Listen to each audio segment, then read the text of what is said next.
Assalamualaikum warahmatullahi wabarakatuh. Saudaraku kaum muslimin dan muslimat, saudara sebangsa setanah air, dimanapun Anda ada dan berada.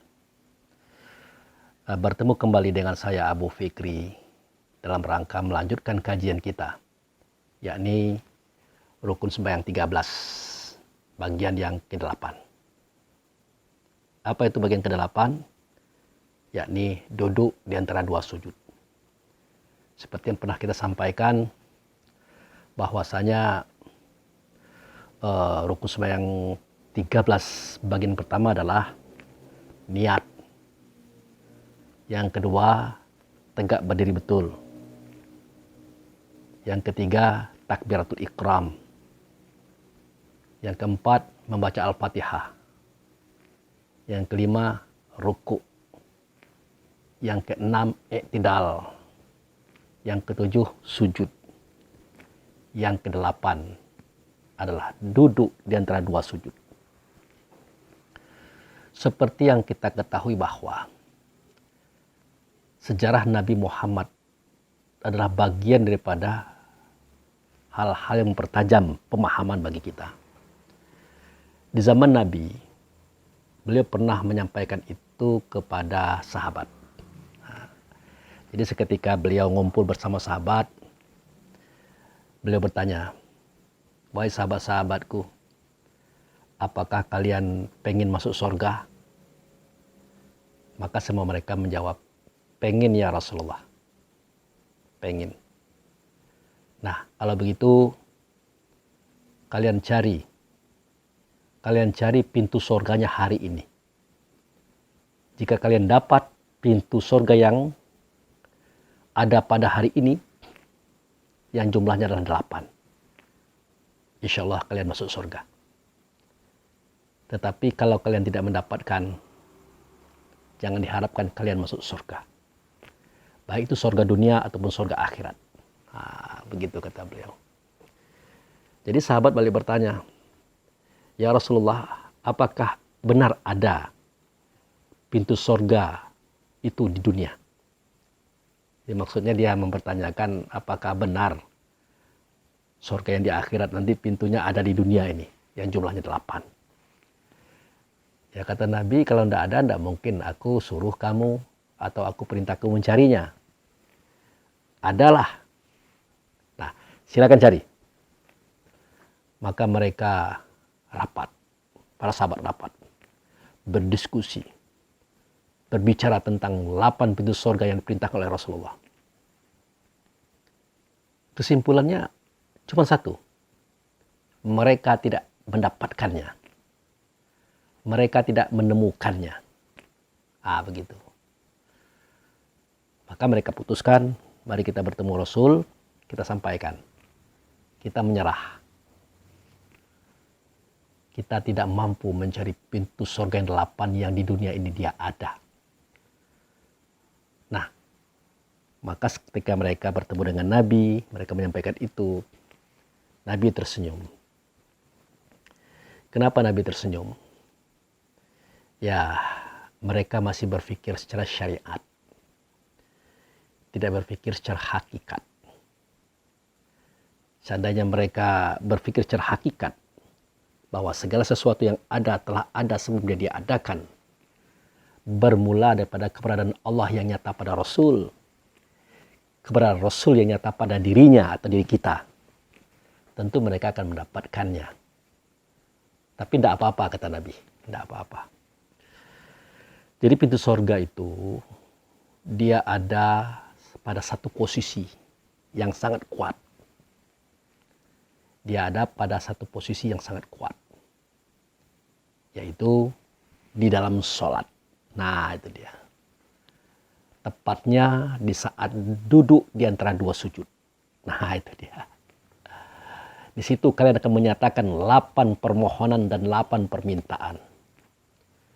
Nah, 8 permohonan dan permintaan ini itulah pintu surga. Jika kalian bisa menyelesaikannya, bisa kalian merealisasikannya, jika kalian membuktikannya dalam bentuk perwujudan yang nyata dalam kehidupan kalian sehari-hari.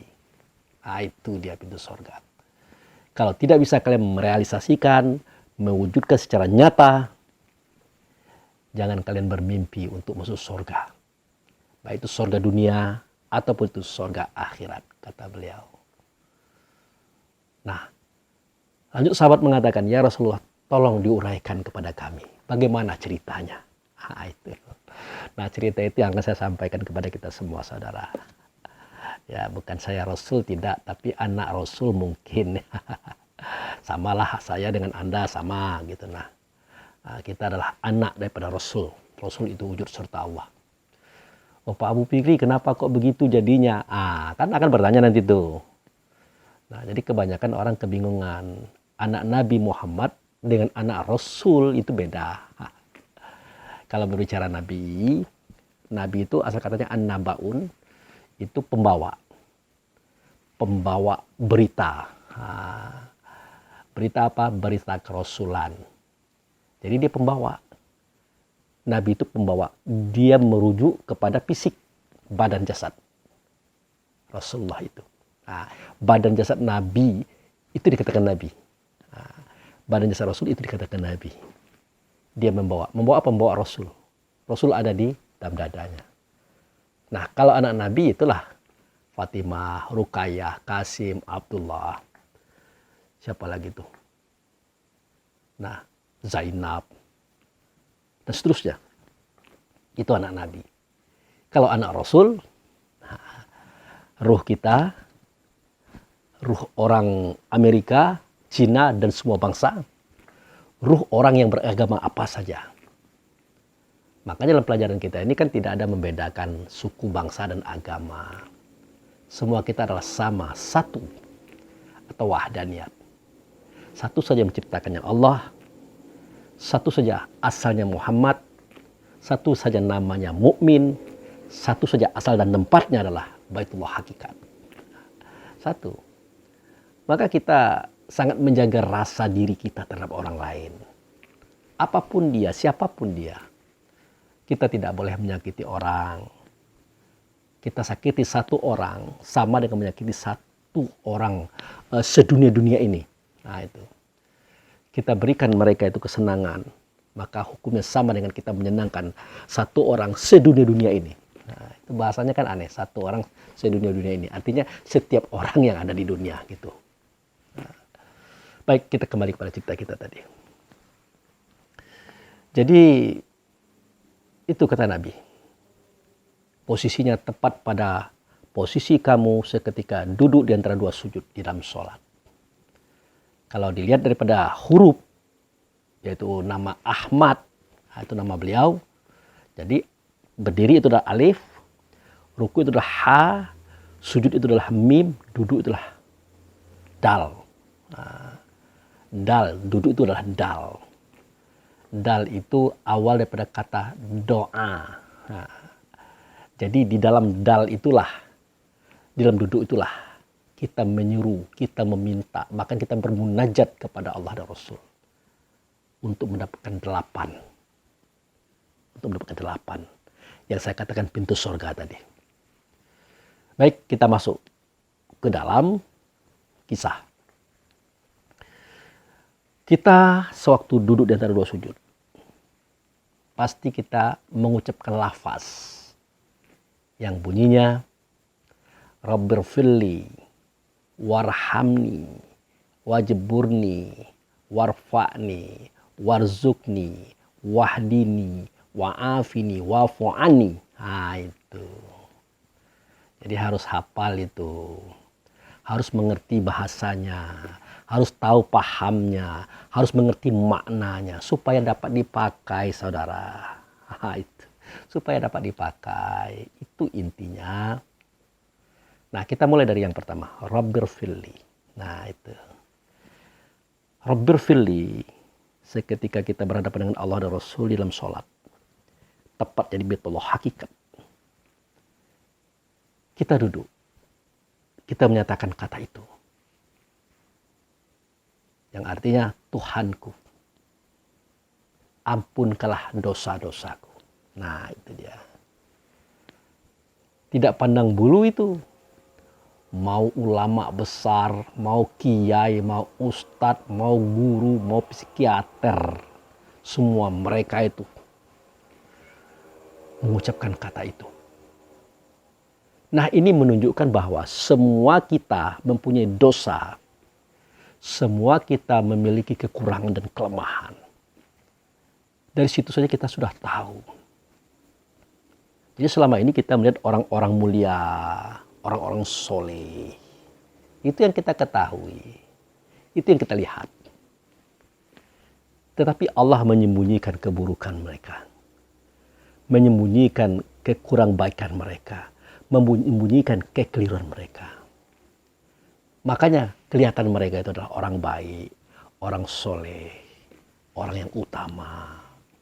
Karena Allah sembunyikan keburukannya. Nah, berdasarkan ini, maka keluar lafaz Robbirfirli. Nah, walaupun keburukan ataupun dosa yang dimiliki setiap orang itu tidak sama kadarnya. Dan tidak sama pula hukumnya gitu. Nah, contoh begini, kalau orang biasa, masyarakat biasa, dia akan dikatakan berdosa kalau dia minum-minum tua maksudnya. Dia berzina, dia mencuri, dia memeras, dia menyakiti orang, bahkan dia membunuh orang. Itu terkenal sebagai dosa. Nah, orang yang setingkat di atasnya, nah itu tidak mesti dia berbuat seperti itu, tapi dosanya sama dengan mereka yang berbuat tadi. Nah itu. Nah, logika yang paling sederhana adalah kalau remaja melakukan perzinaan, nah itu dia. Itu didera 100 kali. Dicambuk 100 kali tanpa diberi kasihan. Nah, itu kalau remaja. Kalau orang sudah berkeluarga kayak kita ini, jangan coba-coba. Jangan coba-coba. Kalau kita berzina di hadapan Allah dan Rasul, wajib hukumnya kita ditanam ke dalam tanah sebatas dada. Dilempari dengan batu kecil sampai mati. Kenapa batu kecil? Kalau batu besar cepat mati. Kalau batu kecil lama matinya. Ya kecilnya itu paling tidak ya sekedar besar-besar tinju inilah. Nah itu. Nah, jadi dipukul. Pak. Pak. Dan jangan diberi kasihan. Nah memang sepintas kejam. Tetapi tujuan Allah dan Rasul adalah untuk menjadikan mereka itu bersih kembali, suci kembali, dan bisa kembali pada Allah dan Rasul dengan baik dan benar. Menuju surga. Itu sebenarnya. Kenapa sedemikian? Tidak satupun manusia yang bisa mengetahui kapan dia mati, di mana dia mati, dan bagaimana cara matinya. Tidak satupun. Kecuali mereka-mereka yang terhukum seperti yang tadi saya katakan. Tahu dia. Hari Jumat, setelah sholat Jumat, dia bakal menemukan kematiannya. Dengan cara dirajam. Tempatnya di situ. Caranya dilempar dengan batu. Karena apa? Karena dia berzina. Padahal dia sudah berkeluarga. Nah, biasanya sebelum dia mendapatkan hukuman itu, dia sudah memohon ampun kepada Allah seampun-ampunnya. Memohon maaf kepada Rasulullah semaaf-maafnya. Begitu juga kepada manusia yang ada di sekitarnya. Dia minta maaf. Dia menangis. Dia bermohon dengan doa yang benar-benar luar biasa. Yang tidak pernah dilakukan oleh orang-orang yang bersih seperti kita. Waktu itu Allah menerima taubatnya. Waktu itu Allah mengampunkan dosa-dosanya. Dan kemudian dia tidak akan berbuat dosa lagi itu selama-lamanya. Kenapa? Karena dia dibunuh, dihukum besok harinya pada hari Jumat setelah sholat Jumat itu sendiri. Itu makanya mereka bisa kembali dengan baik, saudara. Jadi dosa itu dia terima di dunia ini. Dia selesaikan. Baginya neraka adalah di dunia ini. Itulah rajam. Artinya saya katakan bahwa sorga dan neraka itu ada di dunia. Ada juga di akhirat. Nah, bagi mereka yang seperti itu, nerakanya adalah di dunia ini. Di akhirat tidak ada lagi neraka bagi dia. Begitu saudara. Nah, jadi begitu kadar. Jadi kalau dia yang remaja itu berzina dicambuk 100 kali, kalau orang yang sudah berkeluarga itu dirajam, bagaimana kalau orang yang sudah berkeluarga itu pacaran? Nah, pacaran. Hukumnya tidak sama dengan remaja berpacaran, saudara. Tidak sama. Hukumnya sama dengan remaja berzina. Itu. Sama dengan remaja berzina. Kalau orang kayak kita ini pacaran. Padahal kita belum melakukan hubungan apa-apa loh.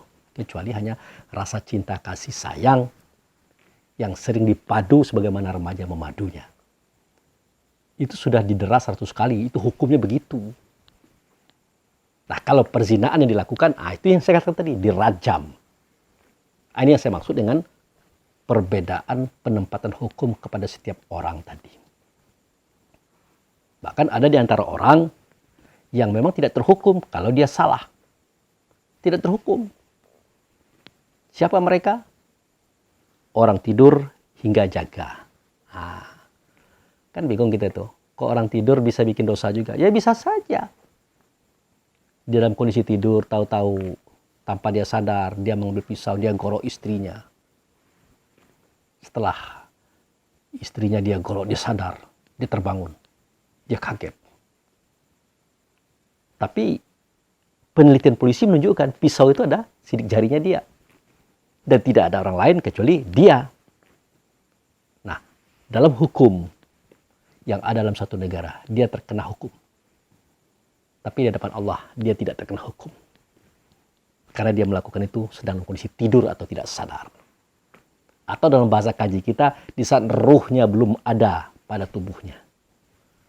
Kenapa? Ruh itu sedang digenggam Allah. Sedang digenggam Rasul. Nah, itu cerita Az-Zumar ayat 42. Allahu yatawafal hanfusa haum nimanitiha.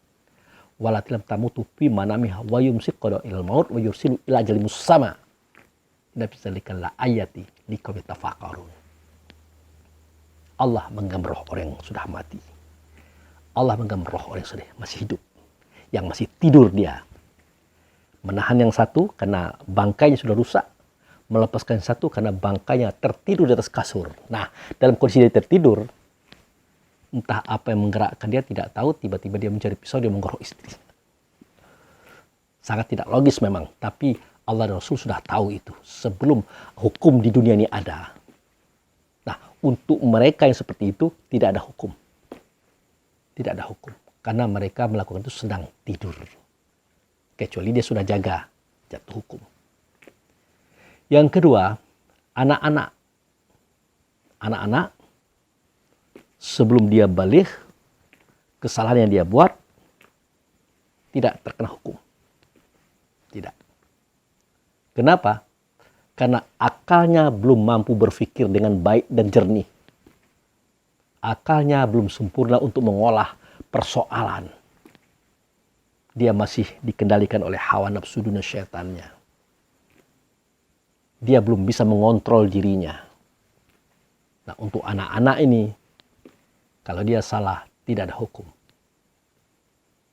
Kecuali kalau dia sudah baligh, baru jatuh hukum.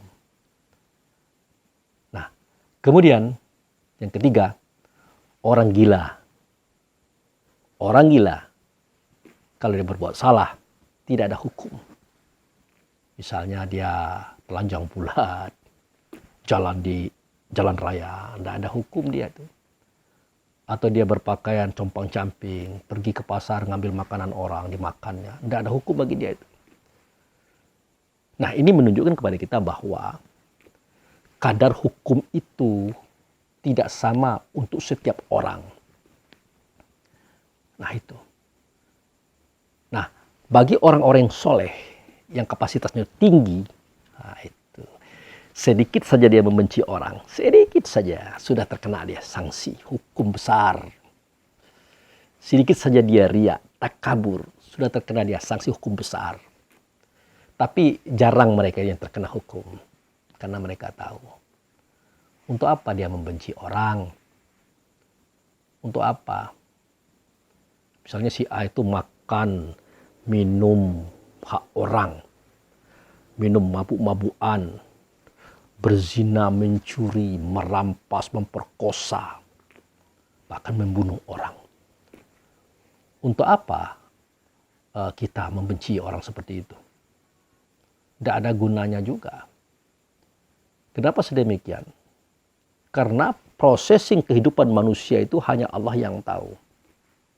Apakah itu awalnya Allah memberi petunjuk kepada dia atau tidak, kita kan tidak tahu. Itu. Maka filsafat itu, filosofinya ada pada tubuh kita. Contoh tangan kanan. Nah, ini tangan kiri. Tangan kanan pekerjaannya kan bagus-bagus tuh. Makan, minum, memberi, salaman. Tangan kiri fungsinya adalah bidang kebersihan, bidang belakang.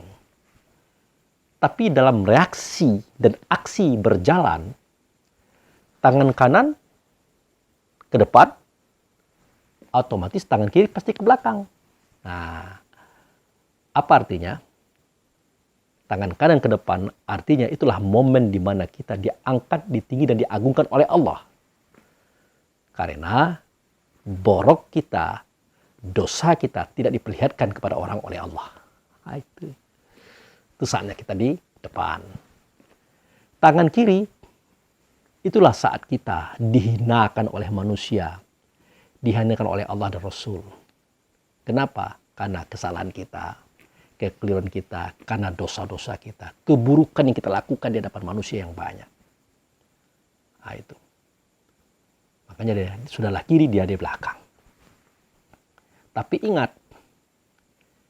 di dalam kekurangannya itu, Allah menyimpan kebaikan dan kebenaran-kebenarannya. Allah menyimpan kebaikan dan kebenaran-kebenarannya. Kapan kita bisa membuktikan? Suatu ketika yang kiri akan maju ke depan. Nah itu, yang kanan akan mundur ke belakang. Jadi kalau kita berjalan kan begini tuh. Tidak ada kita jalan begini. Tidak ada. Nah itu menunjukkan. Maka tangan kanan tidak usah sombong.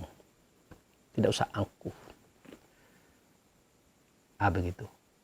Karena dia kanan. Karena dia ke depan. Sebenarnya dia agung, dia mulia karena Allah simpan, Allah tutupi aibnya. Itu. Tangan kiri kenapa dia hina? Karena Allah buka keborokannya, keburukannya, dosa-dosanya. Tapi ingat, Allah sembunyikan kebaikannya, kebenarannya Allah sembunyikan. Dengan aja yang disembunyikan tadi, maka nampaklah boroknya dia. Tapi tetap ada kebaikannya, kebenarannya ada. Suatu ketika Allah buktikan. Kapan? Waktu dia ke depan. Itu filsafat dan filosofinya ada pada tubuh kita. Makanya saya katakan, kalau kita melihat saudara kita dalam kondisi yang buruk, ya tugas kita bukan merubah keburukan yang dia buat. Karena keburukan suara, kata, dan perbuatan seseorang, itu bermula dari sini. Dari ruhnya. Ruhnya yang bersuara pada lidah. Ruhnya yang berkata pada bibir. Ruhnya yang berbuat pada tubuh. Ini kan casing saja ini. Alat kerja daripada ruh. Nah, tidak bisa kita merubahnya. Tidak bisa. Makanya kalau kita melihat orang-orang pendosa-pendosa itu, kalau memang penting bagi kita mereka jadi baik, ya bukan merubahnya. Tetapi fazakir inama anta muzakir. Kau ingatkan saudara engkau itu. Tugasnya engkau adalah mengingatkan. Bukan merubah keadaan ruhnya. Ruh itu adalah urusan Tuhan. Urusan Tuhan ruh itu. Makanya Allah dan Rasul menyampaikan Al-Quran. Yang bunyinya, yas'alunaka anir ruh. Kulir ruh min amri rabbik wa ma utitu minal ilmi ila qalila. Kan begitu suaranya. Jika orang bertanya kepada engkau, hai Muhammad, tentang ruh, katakanlah ruh itu urusan Tuhan, bukan urusan kamu. Tidak ada ilmu kamu tentang ruh itu kecuali sedikit sekali. Tapi walaupun sedikit kan bisa kita sampaikan nih di video. Ada manfaatnya insya Allah untuk saya, keluarga, dan kaum kerabat, termasuk Anda yang menonton video ini. Itu. Jadi tugas kita mengingatkan. Polanya apa? Polanya 3. Watawasau bil haq. Itu. Datangi saudara kita itu. Tausiahilah dia dengan kebenaran. Watawasau bil haq. Apa itu kebenaran? Nah, itu. Apa itu kebenaran? Hanya Allah dan Rasul yang tahu apa itu kebenaran. Dia buka ke dalam Al-Quran, surah Al-Baqarah. Ada itu. Al-haqqu min rabbik. Wala takunanna minal mumtarin. Nah, itu dia. Kebenaran itu datang daripada Allah. Kebenaran itu datang daripada Tuhannya engkau. Nah, siapa dia kebenaran itu? Itulah ruh. Itulah ruh yang datang daripada Allah, yang datang daripada Rasul. Yang ditiupkan dia, terpari dia di hati. Itulah kebenaran. Nah, itu. Karena ruh ini adalah turunan daripada Muhammad. Tabiat i'tiqadnya adalah sidik amanatul fatona. Maka tausiahilah saudara kita itu dengan sifat sidik amanatul fatona. Bukan pelampiasan rasa hawa nafsu kita. Karena kita benci dengan dia, tidak suka dengan dia. Kita nasihati dia dengan kata-kata yang berapi-api. Dengan emosi, dengan marah-marah. Kata Allah dan Rasul tidak begitu. Watawasau bil haq. Tausiahi dia dengan kebenaran. Kebenaran yang ada dalam dadamu itu. Yang turunan Muhammad yang bersifat dengan sidik amanatul fatona. Itu dia. Itu saudaraku. Sudah? Tidak mempan? Pakai jurus kedua. Watawasau bil sabri. Itu dia. Tausiahi saudaramu itu dengan kesabaran. Apa itu kesabaran? Apa itu sabar? Perlu kita kaji lagi itu. Nah, dalam Al-Quran, surah Al-Baqarah kan dikatakan itu. Wasta'inu bisobri wassalah. Innahala kabirah ilal khosi'ina. Meminta tolonglah kamu kepada Allah. Betul. Tetapi dengan sabar. Dengan sabar. Pertanyaan, siapa itu sabar? Siapa itu si sabar? Bukan kita. Bukan rasa diri kita. Sabar itu, as-sabru, itu satu daripada nama Allah. Merangkap sifat. Tidak nyata pada Allah, tapi nyata pada Muhammad. Muhammad itu sabar. Muhammad itu si sabar. Maka sejarah beliau terbukti bahwa beliau memang sabar orangnya. Sabar. Mana ada orang diludahi senyum? Tidak ada. Diludahi lagi senyum lagi? Tidak ada. Kecuali beliau. Mana ada orang yang dilempar dengan batu sampai pecah kepalanya berdarah-darah. Sewaktu beliau mencari suaka politik di Taif pada waktu dakwah. Tiba-tiba dalam penderitaan yang begitu sakit, ada malaikat gunung menyampaikan informasi kepada beliau. Hai Muhammad, jika engkau izinkan aku, tinggal engkau tunjukkan bukit mana yang akan aku angkat, aku timpakan kepada mereka bangsa Taif itu. Yang mereka adalah kurang ajar. Mereka harus dibinasakan. Bayangkan malaikat gunung yang tidak punya hawa nafsu dunia setan saja emosi melihat Rasulullah dilempari dengan batu sampai pecah kepalanya berdarah. Itu pun untung ditutup-tutupi oleh anak angkat beliau Zaid bin Aritsah. Kalau enggak tuh wah bapak belur. Tapi apa kata beliau? Jangan. Nah, bayangkan. Kenapa jangan, kata malaikat? Dia kan tidak tahu siapa saya. Dia kan belum kenal siapa saya. Dan dia belum mengerti apa yang saya maksudkan. Kalau toh mereka itu tidak menerima hari ini, mungkin anak-anaknya besok, Kalau anak-anaknya tidak bisa menerima hari itu, tentu mungkin cucu-cucunya di hari yang lain. Biarkan saja mereka. Aku memaafkan mereka. Itu si sabar, saudara. Nah, kalau kita meminta kepada Allah itu sudah benar, tapi dengan si sabar, berwasilah dengan beliau. Nah, begitu juga ketika kita bertausiah dengan si sabar tadi. Memohon kepada Allah, berwasilah kepada beliau, terapkan ajaran beliau dalam memberikan tausiah. Tiru apa yang beliau buat. Tentu ditiru bukan suaranya, bukan katanya, bukan perbuatannya, tapi sifatnya beliau. Sidik amanah tabligh fatanah sebagai akar daripada keberadaan suara, kata, dan perbuatan beliau. Itu yang dimaksud dengan watawasaw bis sabri. Tausiahi saudaramu itu dengan si sabar, dengan sabar, dengan pola Muhammad. Nah, itu. Tidak mempan juga, pakai pola yang paling terakhir. Watawasaw bil marhamah. Tausiahi saudaramu itu dengan kasih, sayang, dan cinta. Siapa yang punya kasih?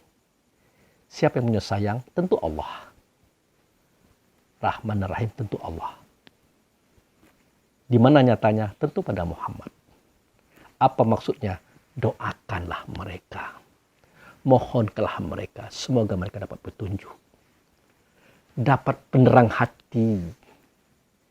Itulah perjuangan terakhir kita di dalam berharap perubahan pada diri seseorang yang seketika itu mereka menjadi orang permaksiat, menjadi orang durjana, menjadi para ahli neraka. Itulah sikap kita. Tidak ada kebencian, saudara. Tidak ada. Seketika kita membenci orang sedikit saja, ada orang yang berhukumkan bahwa itu dosa besar bagi dirinya. Mudah-mudahan itu orang-orang sekelas kita lah. Gitu. Makanya kita tidak boleh membenci orang. Kalau itu kita lakukan, maka jatuh hukumnya berat untuk kita. Kalau orang menengah, berat juga, tapi tidak terlalu berat seperti kita. Orang bawah, tidak ada hukum. Wajar mereka membenci. Itu hukum bagi orang bawah, tidak ada hukum. Wajar mereka membenci. Kenapa? Akal fikirnya belum sampai seperti apa yang kita pikirkan, saudara. Jadi berat. Jadi benar kata orang itu, semakin tinggi pohon, semakin kencang goyang anginnya. Benar. Kalau tidak mau digoncang seperti itu, ya silakan jadi rumput, diinjak-injak, dimakan sapi, dimakan kambing. Begitulah kehidupan ini. Nah, jadi balik kepada cerita kita, Rabbir filli tadi, ya Allah ampunkanlah aku, itu menunjukkan bahwa setiap kita itu tidak ada yang baik, tidak ada yang benar, semuanya punya kekurangan. Hanya Allah tutupi, maka nampaklah kebaikan kita, kebenaran kita, keagungan kita, kemuliaan kita. Sebenarnya Allah menyimpan rahasia tentang kekurangan kita, saudara. Dari mana saya tahu? Dari mana kita tahu? Itu dari Rabbil Fili tadi. Loh, Rasulullah juga mengatakan itu, Pak Ustadz. Nah, Rasulullah itu guru. Kalau guru kan wajar dia mengajarkan, mengulangkan, mengatakan. Nah, itu jangan dipegang yang seperti itu. Kalau guru bebas, dia tuh ngomong apa saja. Bebas. Karena dia mencontohkan, mengajarkan. Beliau kan maha guru. Syaidul Mursalin, sehnya para Rasul. Itu beliau. Kemudian yang kedua. Warhamni. Nah, itu dia. Warhamni itu artinya kasihanilah aku. Sayangilah aku, cintailah aku. Bertanya Allah melalui Rasulnya. Oke, siap. Aku akan cintai kamu. Aku akan sayangi kamu. Aku akan kasih kamu. Tapi apakah kamu tahu bagaimana cara aku, cara Allah mencintai, menyayangi, mengasihi kamu? Belum tahu ya Rasulullah. Belum tahu ya Allah. Nah, begini caranya kata Allah dan Rasul. Cintailah semua yang ada di bumi. Apa saja. Kasihilah semua yang ada di bumi. Apa saja. Sayangilah semua yang ada di bumi. Apa saja. Jangan ada kebencian dalam dadamu. Kalau ada kebencian dalam dadamu, itu tandanya aku belum cinta kasih kepada kamu. Kalau begitu alangkah beratnya Pak Abu Fikri. Berat. Kalau kita membenci. Lalu solusinya bagaimana? Sedangkan hati kita memang tidak nyaman. Hati kita memang tidak senang. Hati kita memang sakit dibuat. Solusinya bagaimana? Nah, solusinya adalah tidak suka kepada orang itu. Nah, tidak suka saudara. Lah, kan sama saja benci dan tidak suka. Beda. Kalau benci kira-kira begini gambarannya. Lewat orang yang kita benci itu pakai motor. Jatuh. Pasti kita mengatakan, matilah. Kau makan kuahnya. Itu maksud orang kudu. Rasakan. Dan kita tidak menolong. Kita gembira. Itu benci. Tapi kalau tidak suka, tidak begitu. Lewat orang yang tidak kita sukai. Jatuh. Tergelempang di jalan. Kita langsung menolongnya. Kita membantunya, menyelamatkannya. Kita mengobatinya. Kita sedih melihat penderitaannya. Itu bedanya antara benci dan tidak suka. Makanya dalam Al-Quran itu kita dapatkan kalimat Innallaha la yuhibbu. Sesungguhnya Allah itu tidak suka. Tidak ada Allah itu benci, tidak ada. Kalau sudah ada, Allah mengatakan benci itu sudah parah. Sudah parah. Tapi kalau ada juga tidak banyak. Nah itu.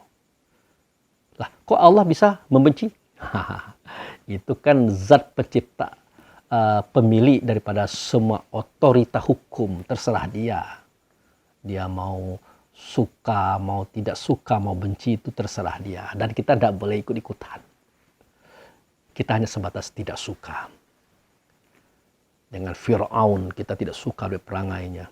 Dengan Korun kita tidak suka dengan perangainya. Dengan Abu Jahal, Abu Lahab kita tidak suka dengan perangainya. Dengan semua orang yang tidak baik kita tidak suka dengan perangainya. Bukan benci. Ingat. Nah, kalau kita sudah tidak membenci orang lagi, artinya sebatas tidak suka, itu tandanya Allah dan Rasul sudah mulai memberikan kasih sayang kepada kita. Sesuai dengan permohonan kita. Warhamni tadi. Begitu. Kemudian apa lagi? Robbirfilli, warhamni, wajiburni. Itu. Wajiburni itu artinya cukupkanlah kebutuhanku. Kepentinganku. Nah itu. Dijawab oleh Allah dan Rasul. Oke, siap. Tapi apakah kamu tahu bagaimana caranya kami mencukupkan kebutuhanmu? Belum tahu ya Allah. Belum tahu ya Rasul. Aku sampaikan kata Rasul. Caranya adalah kamu harus merasa cukup dengan apa yang ada. Nah, pada saat itu kamu akan kami cukupkan. Karena kecukupan itu saudara hanya ada di rasa. Tidak pada benda. Walaupun kita makan satu hari. Itu pun dengan garam. Kita lebih banyak minum daripada makan. Karena kemiskinan kita.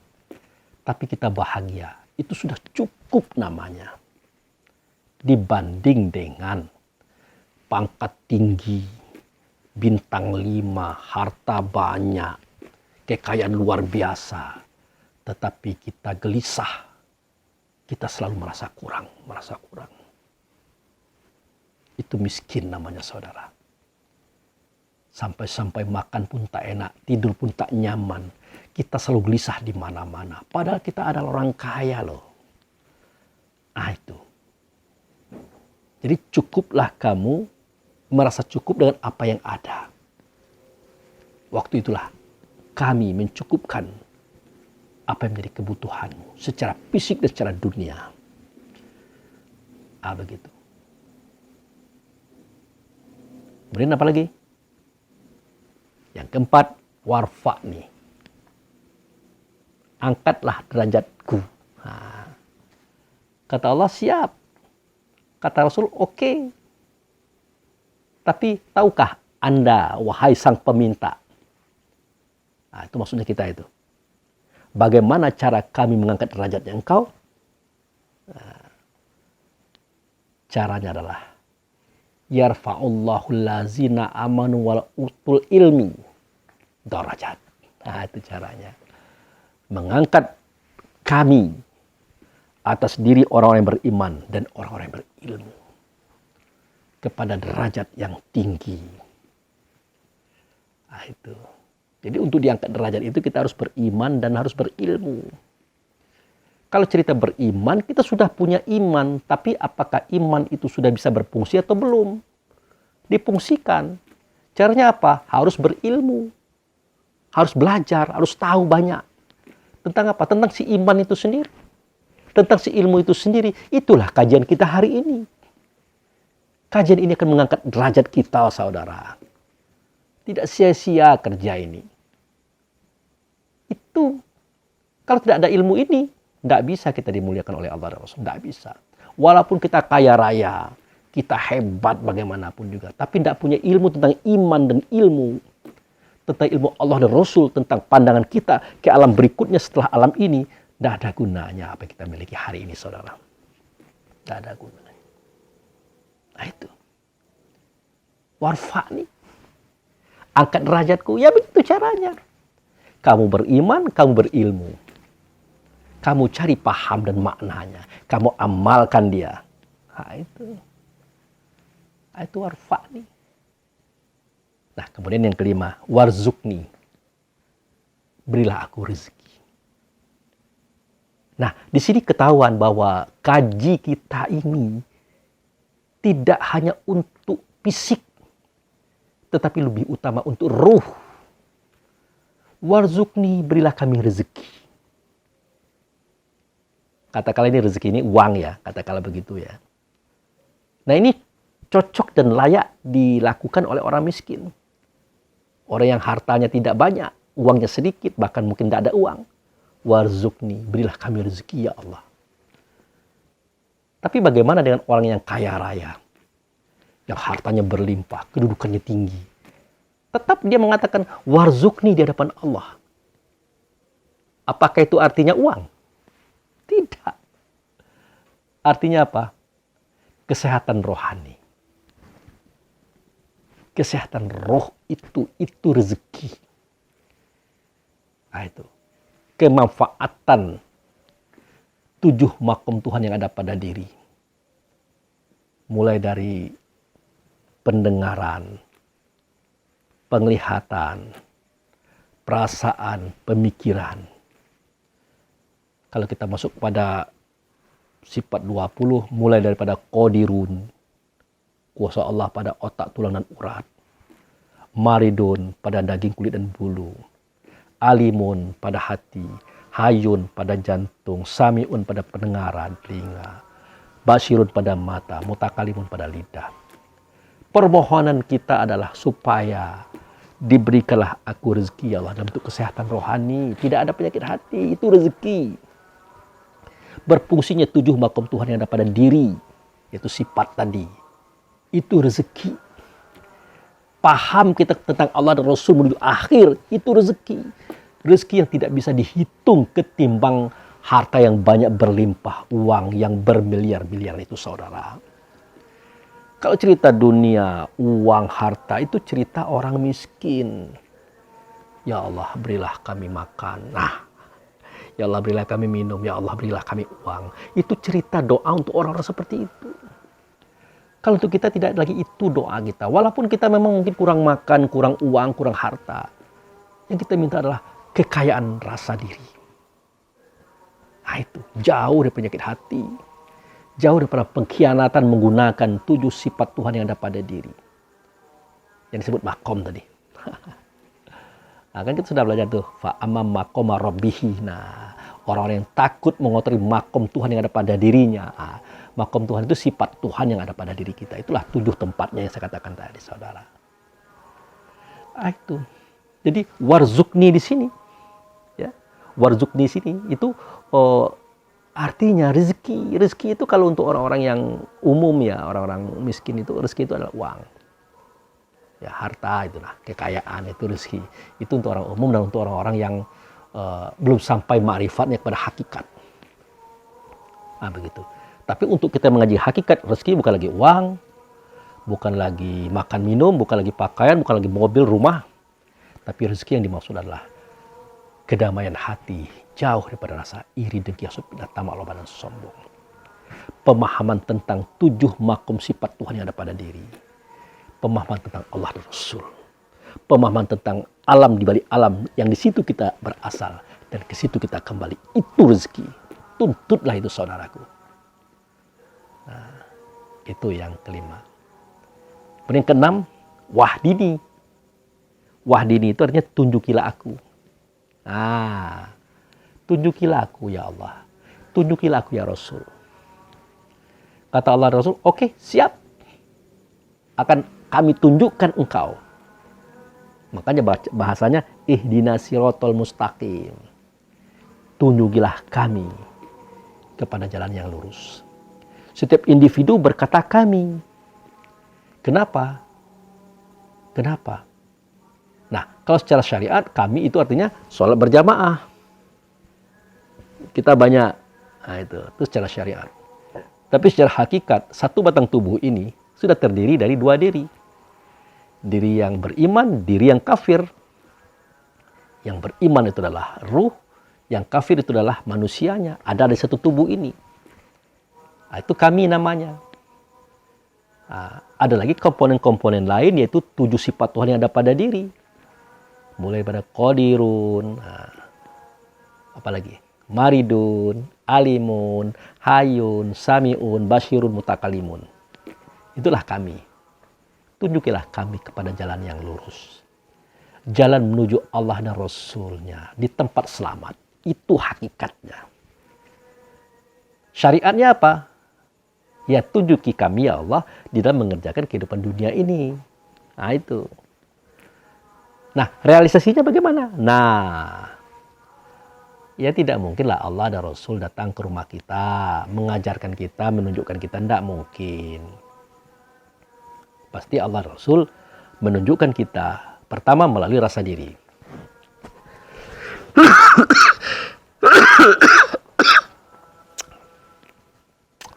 Batuk saudara. Karena selalu kurang tidur. Selalu saja jam 2 terjaga. Terus, ya tidak usah kita cerita itu lah.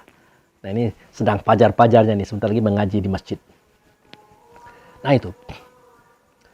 Jadi, tidak mungkin Allah itu, Rasul itu datang ke rumah kita, nunjukin kita. Tidak mungkin itu. Makanya Allah dan Rasul, kalau sudah ditunjukkannya melalui rasa diri kita di hati, tidak ngerti juga kita, maka Allah akan mengutus anak kita, memberikan nasihat kepada kita. Istri kita atau suami kita memberikan nasihat kepada kita. Tetangga kita memberikan nasihat kepada kita. Bahkan karyawan kita memberikan nasihat kepada kita. Dan tidak boleh ditolak. Konsekuensi ihdinas siratal mustaqim itu adalah menerima nasihat dari siapa saja. Tidak boleh ditolak. Kalau kita tolak bagaimana Pak Abu Fikri? Bertanda kita tuh bohong. Ihdinas siratal mustaqim kita itu bohong. Ya Allah tunjuklah aku jalan yang lurus. Nah, seketika ditunjukkan oleh Allah melalui orang-orang yang ada di sekitar kita, kita nolak. Nah, seketika anak kita, istri kita, suami kita, kaum kerabat kita, tetangga kita, bahkan karyawan kita menasihati kita, hakikatnya Allah dan Rasul itu yang menasihati kita. Gitu saudara. Nah, seketika kita menolak, bukan kita berurusan dengan mereka. Bukan kita berhadapan dengan mereka, tetapi yang kita hadapi adalah Allah dan Rasul. Itu. Wajar kalau Allah berkata, Rasul menyampaikan, Ara'aital ladzi yukadzibu biddin. Adakah kamu melihat orang-orang yang berbohong dalam beragama, ngomongnya bohong melulu? Itu diantaranya itu. Minta tunjukkan, ditunjukkan tidak mau terima. Efek dari apa? Efek ilmu itu belum sampai kepada mereka. Lah kalau ilmu belum sampai itu belum terhukum dia. Tapi kalau sudah sampai dia tidak mengamalkan baru dapat hukuman daripada kelalaiannya sebagai orang yang tidak memanfaatkan pengetahuan itu. Nah, wahdini itu. Itu yang keenam. Yang ketujuh, Wa'afini.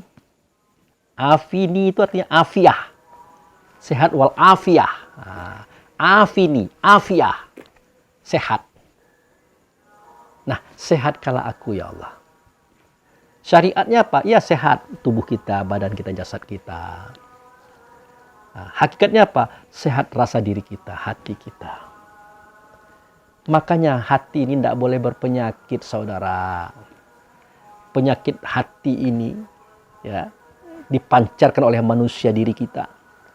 Itu 17 macam. Mulai dari pantang kelintasan. Tidak bisa melihat orang kaya dikit. Nah, kita pengen kaya juga. Boleh, selama itu benar.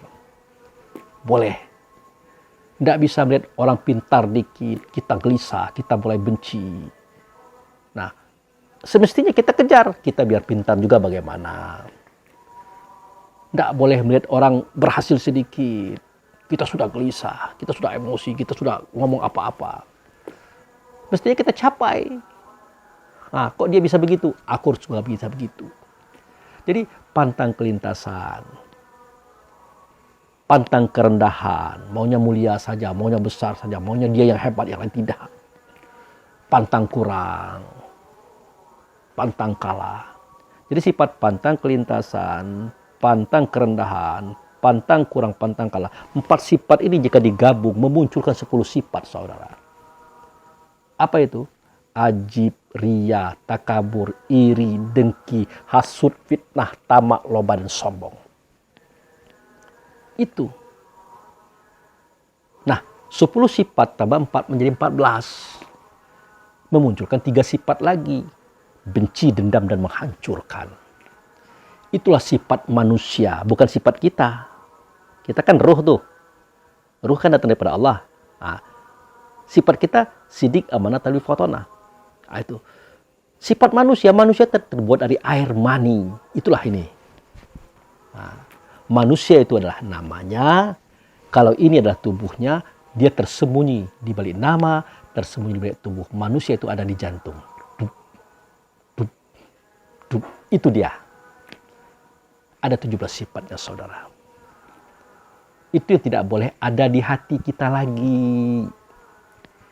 Itu sebabnya kenapa kita sholat di hadapan Allah dan Rasul. Supaya apa? Wa naza'na ma fi sudurihim min ghillin tajri min tahtihal anhar. Supaya aku cabut penyakit hati dalam dada mereka itu di tempat yang mengalir air di bawahnya. Kalau di Baitullah itu air Al-Kautsar. Kalau di Ka'bah yang ada makam Ibrahim, ada dalam Masjidil Haram di kota Mekah, itu namanya air Zam-Zam. Meskipun itu hakikat namanya, tapi tetap syariat hukumnya.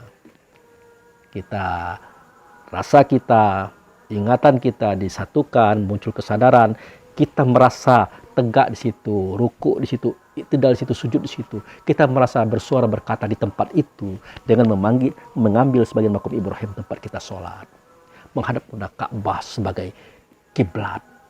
Nah, sebagai bukan kiblat, sebagai kiblat. Karena Ka'bah itu tanda Baitullah. Di dalam Baitullah hakikat itulah adanya kiblat. Dia adalah Rasulullah sallallahu alaihi wasallam.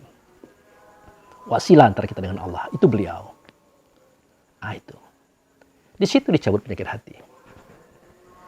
Nah, dengan hanya dicabut penyakit hati itu, nah berkurang dia, hari-hari berkurang dia. Lama-lama habis penyakit hati.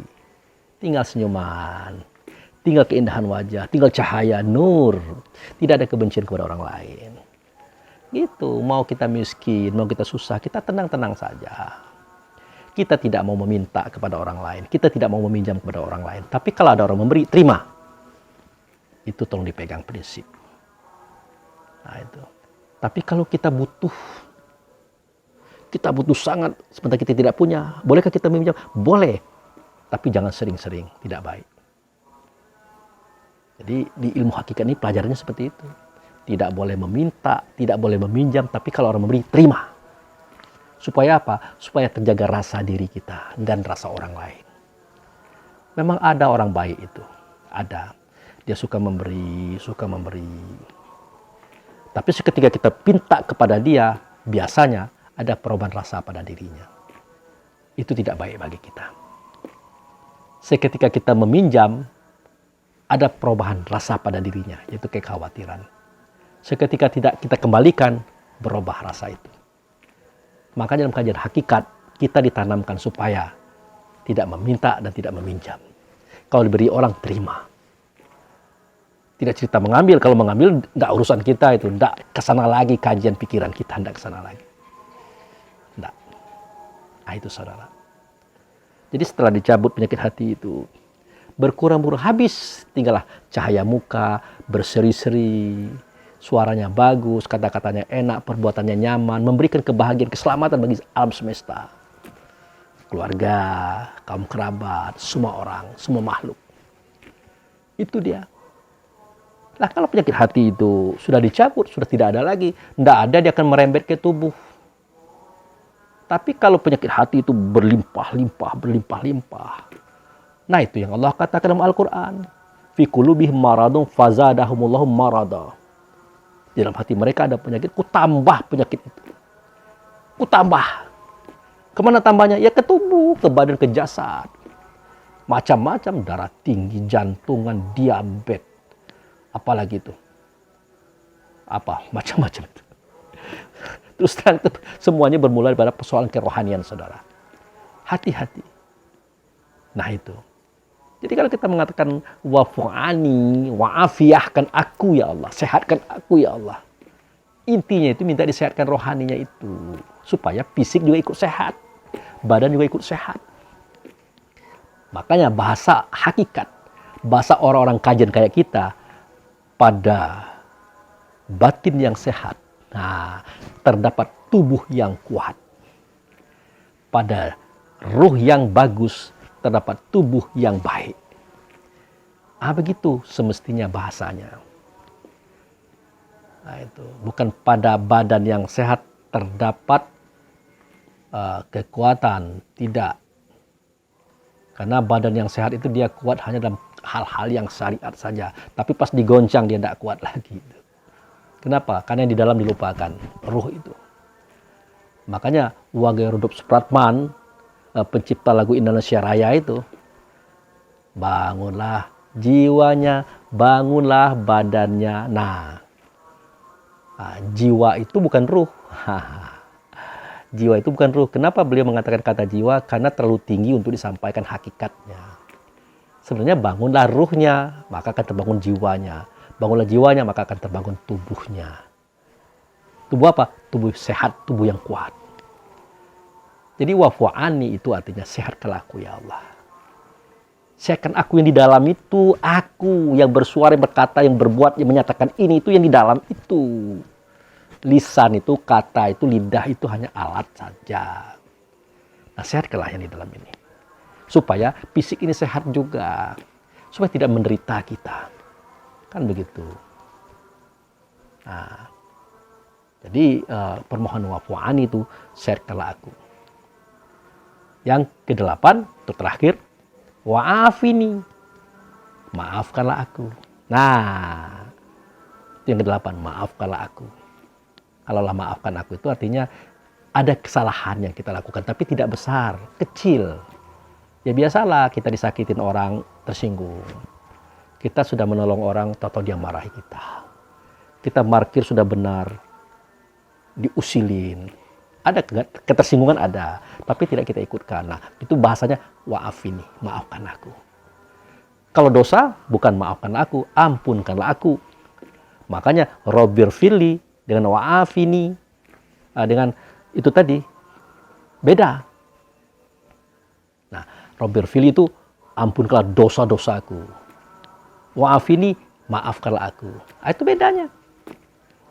Nah, begitu saudara. Nah, jadi pahamilah yang 8 ini, yang kita baca, yang kita ucapkan seketika kita duduk di antara dua sujud. Amalkan, pegang teguh, itulah pintu surga. Baik di dunia kita ataupun di akhirat kita. Itu intinya saudara. Nah jadi itu saja dulu kajian kita mengenai bagian yang ke-8 daripada sifat rukun yang 13. Yaitu duduk di antara dua sujud. Isinya adalah doa, permohonan. Ya, permohonan. Ingat, Udu'uni wastajib lakum. Kamu doa kepadaku, kamu minta kepadaku, pasti ku beri. Kenapa? Kenapa ada kata pasti? Karena doa itu wajib hukumnya bersama dengan usaha. Kalau tidak diusahakan, tidak wajib aku beri. Maka kita ini termasuk orang-orang yang rajin berdoa. Doanya panjang. Tapi kita malas merealisasikan. Maka tidak ketemu udu'uni wastajib lakum itu. Doa tidak usah panjang-panjang. Cukup sedang-sedang saja. Yang penting realisasinya itu. Makanya kalau orang barat itu mereka lebih banyak realisasi ketimbang permohonan. Maka mereka sukses dalam pendapatan pencapaian. Tapi rapuh dalam rasa diri. Kenapa? Karena mereka merasa itu usaha mereka. Nah kita ini yang sempurna. Bermohon kepada Allah, bermohon kepada Rasul. Kemudian kita usahakan dengan usaha secara fisik. Secara real, tercapai. Kita bersyukur. Atas permohonan itu Allah kabulkan, Rasul kabulkan. Itu beda kita dengan orang barat. Tapi jangan pula kita banyak minta, banyak mohon, realisasinya tidak ada. Nanti Allah dan Rasul kita salahkan. Bertahun-tahun berdoa tidak tercapai juga. Ya bagaimana tercapai? Usaha kita mencapai doa itu sendiri tidak ada. Makanya Allah katakan udu'uni wastajib lakum, karena hukumnya adalah setelah kamu minta pasti kamu realisasikan permohonan itu. Kamu cari, kamu kerjakan, kamu capai sekuat tenagamu, semaksimal mungkin, jihad namanya. Kalau sudah seperti itu, insya Allah Allah berikan. Itu saya saudara, itu suara ngaji di masjid sudah terdengar. Ini adalah momen fajar. Kita cukup batas ini dulu, sebentar kita sholat subuh berjamaah. Oke, siap. Demikian, terima kasih. Assalamualaikum warahmatullahi wabarakatuh.